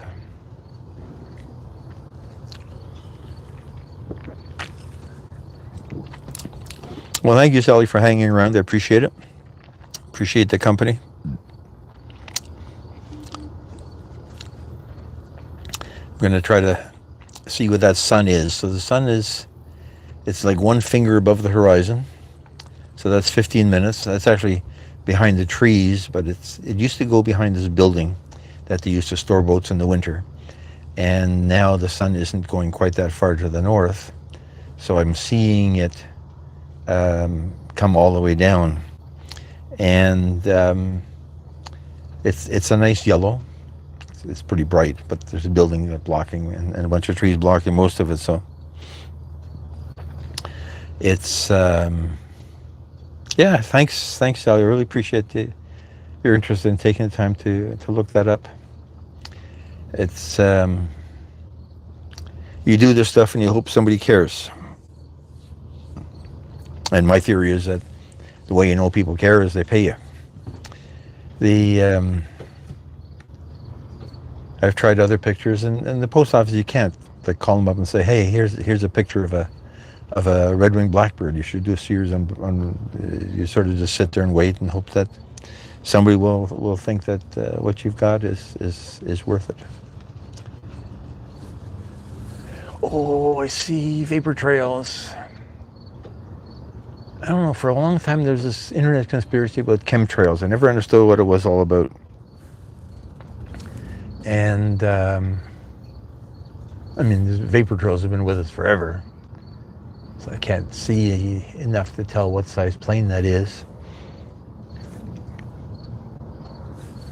They make interesting photos too, because there's the outline of a plane, and the vapor trail is when the sun is shining through it at an angle that is a good angle.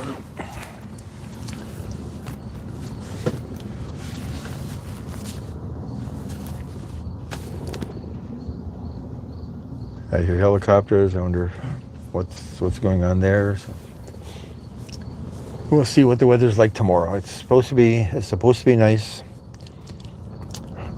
Now that I'm talking about the ferry, maybe I'll go closer to where the other wreck of that ferry is, and take some more pictures of it. So speaking of wrecks, so there's a barge that's wrecked on the top of Niagara Falls, and it's been there for a long time, and you can sort of see it when you're on the ground. But when we're in Niagara Falls, like for a weekend, we'd stay at the Falls View Marriott. So it's right overlooking the falls. I guess it's just a little bit. It's probably right in line with the top of the falls, and you can see into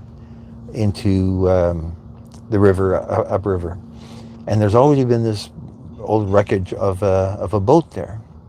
And I ended up talking to somebody that grew up in Niagara Falls, and she told me about the story of that thing. It was a barge for some work that they were doing on one of the hydro dams, and the cable broke, and there was 5 men on it that were working on it, and they rescued them with another cable, and then the thing didn't go over the falls in the end. It sort of just hung there on the rocks. And then somebody said that it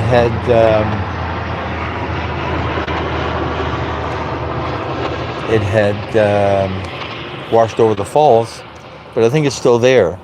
And I think I was on We Go Tours Live once, and I asked her about that, and she said no, it's still there and nothing's happened to it. But apparently they are turning the old power plant, which is a little bit upriver of the where the Marriott Hotel is, and a little bit upriver of Clifton Hill, into a hotel and I guess a hotel, but then I read somewhere luxury condo as well. So it's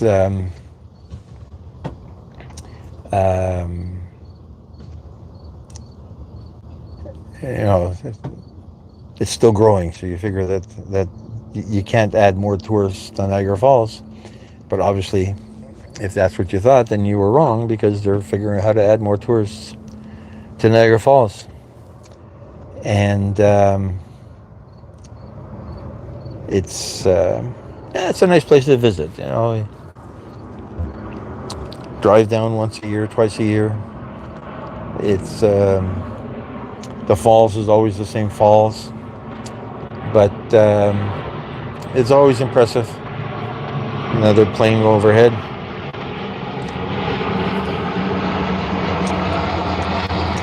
Always impressive to see the water, and terrifying to see people sticking their kids up on the railing to take a picture of them. And then I read somewhere that some kid or was a youth fell off of the that railing that goes around the falls on the Canadian side a few months ago. So there's always something interesting there. The and there's some good food up on the hotel district and Clifton Hill, and of course the Clifton Hill is all tacky tourist joints, the wax museum and the go-kart joint and stuff like that. So it's a good place to visit. I always enjoy it. Is it good enough for 3 days in a year? Probably not. 2 days is a good thing. But back to Wego. So one of her lives, she was out in this farm area north of north. I always have a hard time figuring out where northeast and west is in that area. North of the falls, and there's a big sunflower plants factory, so a farm. So apparently there's sunflower farms in Niagara Falls now for sunflower oil. And so you go down there and it's like sunflowers as far as the eye can see. And did some good pictures of that. But it was a cloudy day, and on a cloudy day, the sunflowers, their heads hang down. They so it's kind of weird. So it's like all these sunflowers as far as the eye can see. Pardon me. And their heads are tipped over, so you don't get that beautiful yellow that you usually see when you're thinking of sunflowers. So we'll see if anybody buys any of them. They were a stock photo project. I mean, they're enjoyable to watch, but in the end, the ulterior motive is, let's see if somebody will buy my picture of a sunflower.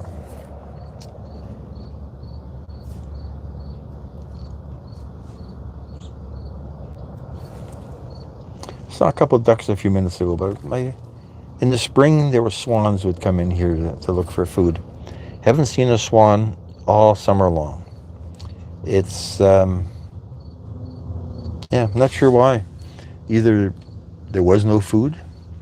Certainly there's boat traffic, so it disturbs them, and the other side of the channel is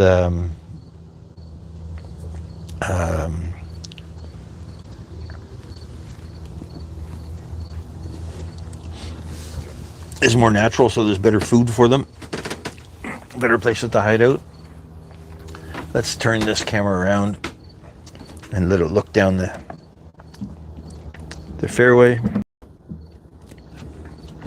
Let's see if we can keep it relatively straight looking. So that's looking towards the end of the fairway. See if we see any birds or any boats. Oh, something down there. No, just dirt on the phone. I thought it was a swan coming to visit after it heard me complaining that there was no swans. Nice, the sky's a nice color, so the blue with a little bit of red as you get closer to the horizon.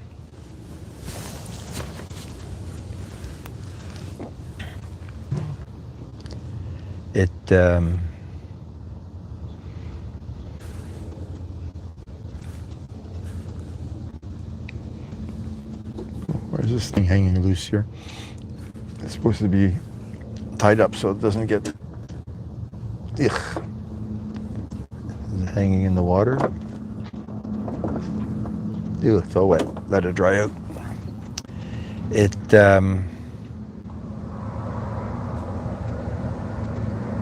I don't know, do we see the planes?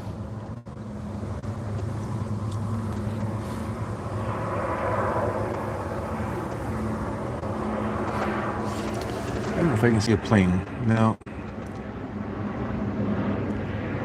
The angle is wrong. And the planes aren't that exciting. Hey, Jake.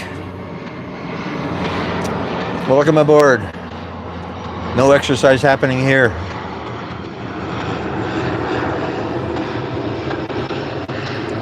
I love exercise. I can watch it all day.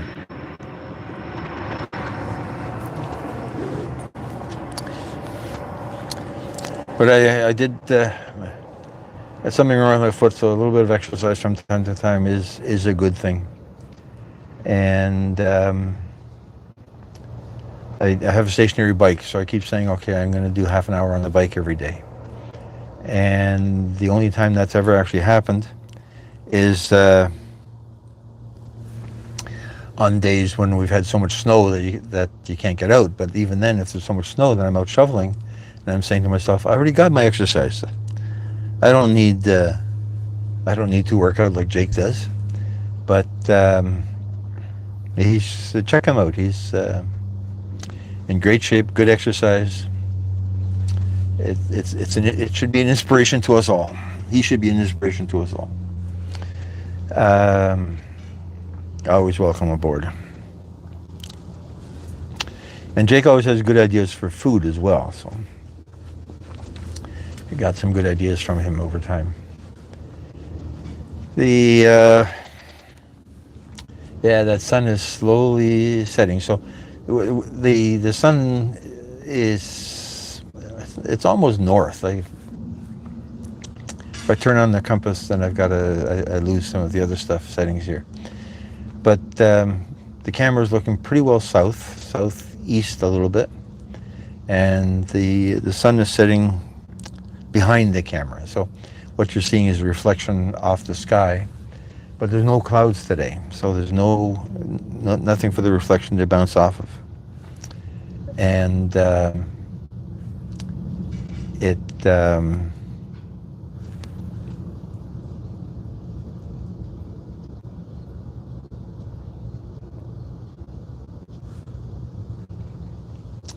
nothing for the sun to bounce off of, so it just turns that nice color. And I think if I give it enough time, it'll get really dark overhead. And I don't know where there's a moon today. I don't see a moon, but usually the moon comes up about there. So we'll see if the moon suddenly pops out. But I don't know if we're having a moon today. Guess I could have checked beforehand, but I can't check now that the phone is doing all of this. So we'll see if the moon comes out.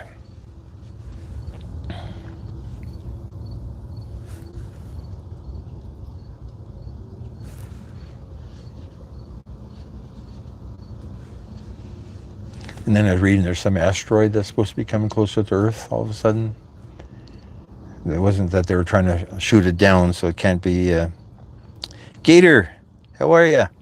Yeah, I was watching you live, and then they just went in circles, and that was all she wrote. I was hoping to see your boat, but I don't know what your boat. Your thumbnail is an airboat, but the live was your head. I can't remember what it was, and then it disappeared. So we'll do that again. Once upon a time, we'll do that again. It'd be kind of neat to see the view from an airboat. Because I never done that, never been near one. That's not totally true. The police here, the Marine police here, have one that they use on some of the shallow rivers here. And I think I've seen the Florida ones on the Intercoastal once somewhere. I saw one going by, and it's kind of a loud sound because of the propellers up in the open. But that'll be kind of neat. So it will be on the bucket list. Go visit Gator and get a ride on his airboat.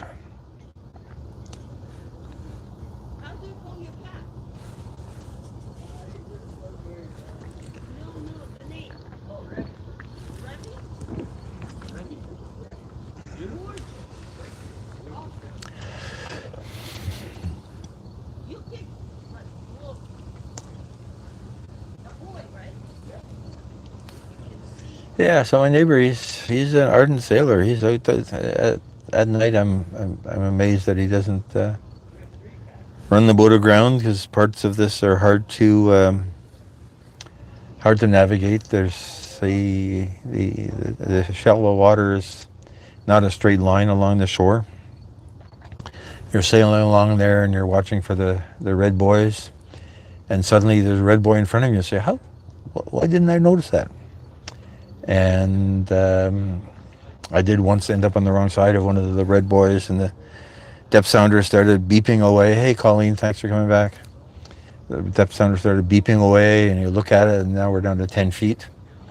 And then boats got a 6-foot draft, so 10 feet is still a lot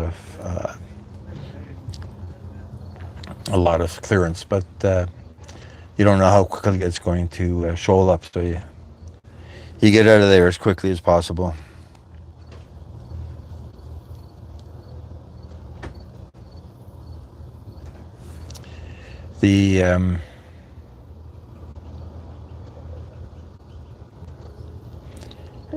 I guess the place where an airboat would be neat here would be on the Don River, this end of the city, because that's pretty shallow in some places, and it'd be neat to see it from the water. I guess plan B is get yourself a canoe and canoe, but canoe is exercise, right? So you're back to this exercise concept.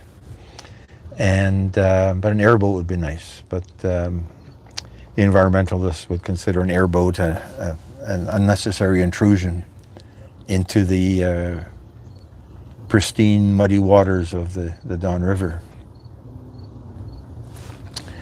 Whereas, as I said earlier, a couple of times a year, a body goes floating down because that's what bodies seem to do here.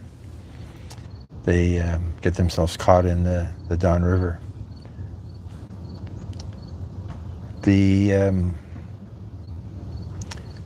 We never did hear what happened to the guy with the jet ski in Scarborough that had a rented jet ski, young man, and something went wrong with it, or he did something wrong, and between him and his girlfriend, they only had one life jacket. So neither of them could swim. He gave his girlfriend the life jacket, and she made it to shore. And they found him 5 or 6 days later. So we're kind of sad that, when they make fun of the people that rent jet skis, of course, there's an issue of having a bit of understanding of how the machine works, and the water's pretty unforgiving. So I never heard what happened to him.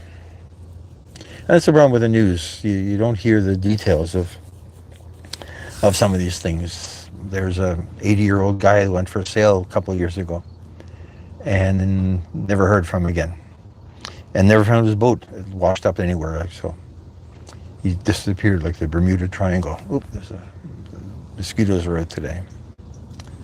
Bit of a breeze, so you think the mosquitoes wouldn't want to hang around, but there seems to be a few of them. We'll see how long it is before the dark hits home.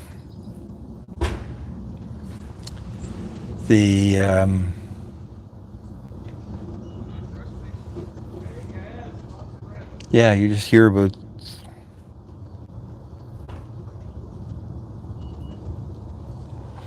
Yeah, they found this once upon a city. They found the guy, but we never found. Nobody ever heard why. Like, jet skis are sort of indestructible. They don't do much. If the machine was defective, yeah, like there's a plug missing and it's filled with water, that would explain it. If the story is that they knew that they were in trouble, so the girl got the life jacket and he didn't, you hear of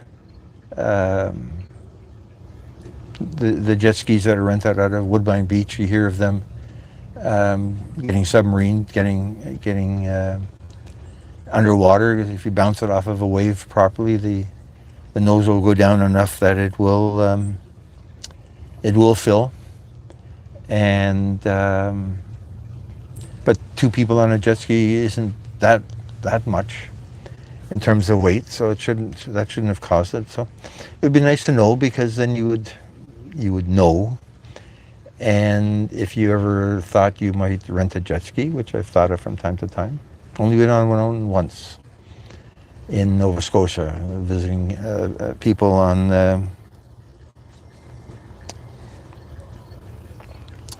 one of the Brador lakes. If I would play only one life jacket, well, the rental people are supposed to provide life jackets. Um, the any training will tell you that you should wear a life jacket, although I don't think it's not like on a motorcycle you have to wear a helmet by law, and there's a fine if you don't. But you'd think a rental company would provide a life jacket per rider. So yeah, so there's a lot of stuff that would be nice to know, but that will never end up being reported anywhere. You figure sometimes on TikTok you get a perspective that you don't get anywhere else, but there's been no perspective on this, so it's kind of sad. It's kind of sad. Maybe one day it'll come out and somebody will write an expose of the people that rent jet skis. It's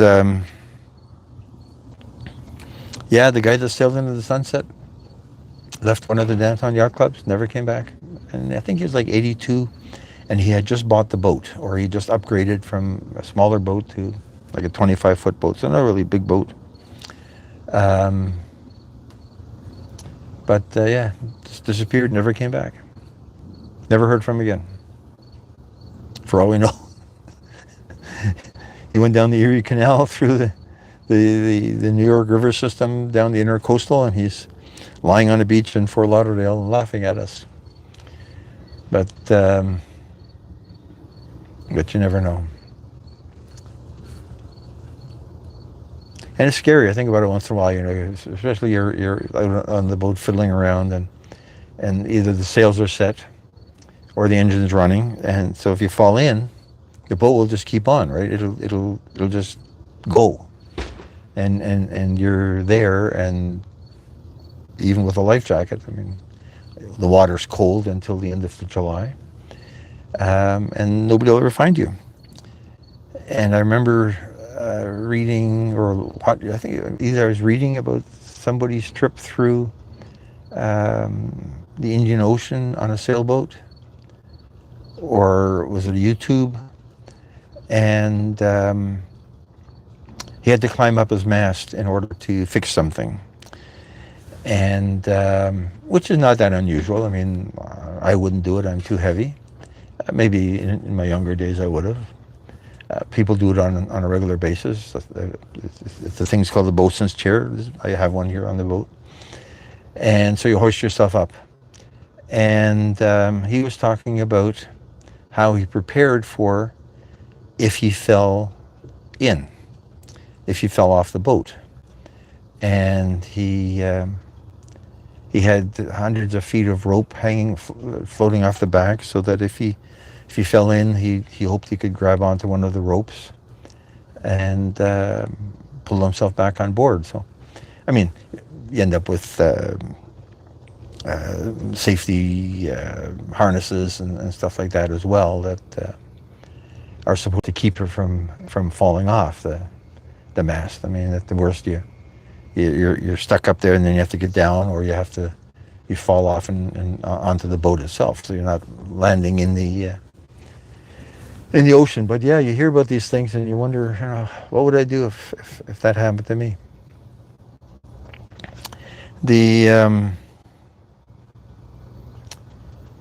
And then my answer is, well, I just don't go up the mast. If something has to happen, then the mast can come down. There's a crane that does that. I'm just looking at it now.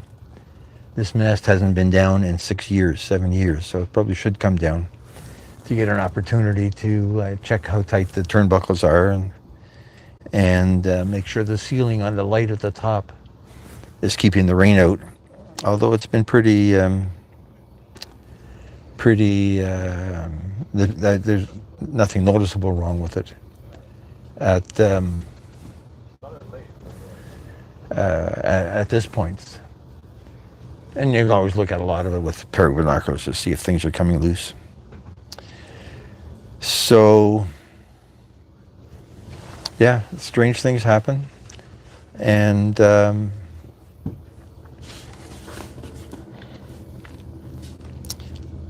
strange things happen.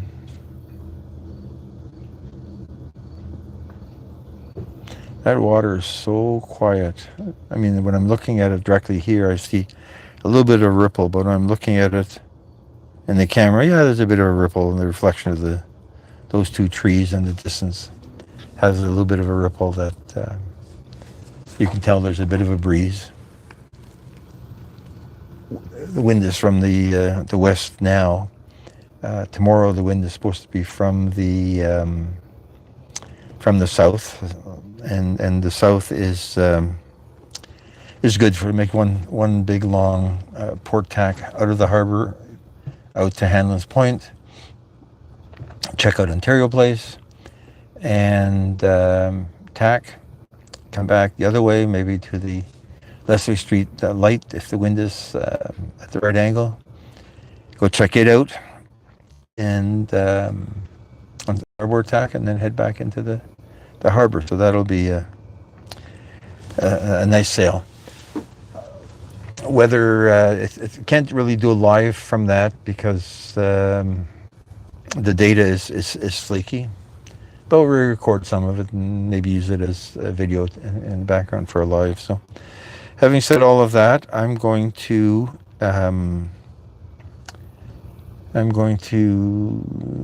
basically say goodbye. I'm going to thank everybody for coming by.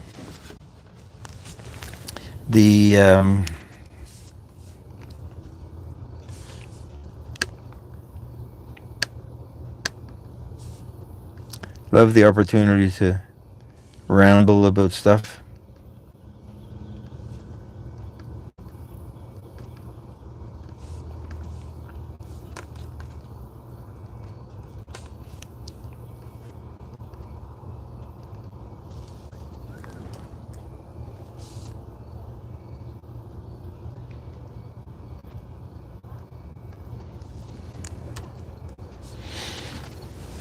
Let me get the mouse just so I can make a copy of this chat.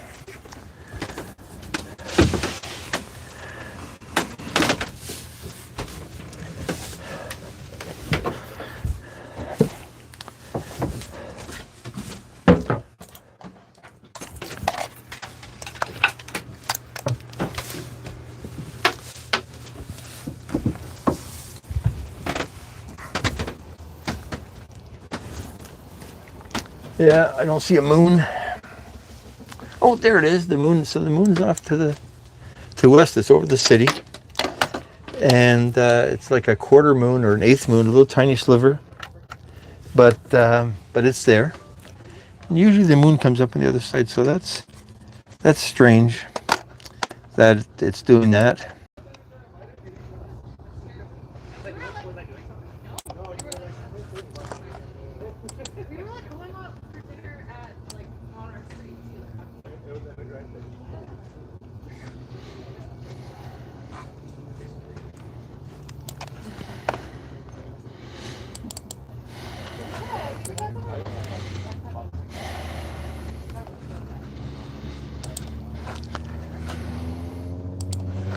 So having said all that, it's getting dark. The mosquitoes are getting out. I'm going to grab this and click on